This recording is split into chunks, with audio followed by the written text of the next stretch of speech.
let's take this from the perspective of, say, an 18-year-old who is going to go to start his freshman year at a state school. Hill did a recent article called "Performative Virtue Signaling Has Become a Threat to Higher Education." This was the question that their study was seeking to solve. What happens to identity formation when belief is replaced by adherence to orthodoxy?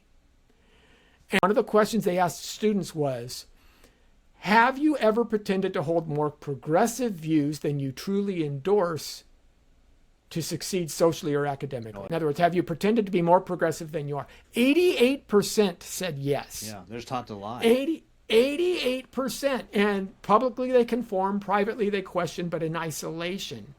8% of them told they self-censor on gender identity, 72% on politics, 68% on family values, and more than 80% said they'd submitted classwork that misrepresented their views in order to align with the professors. Now that's huge. And the threat is twofold. The first is not teaching students to think critically, but again, just go along. Yeah. And then the second threat is it gives a false assumption of conformity that people are truly more for these things than they are.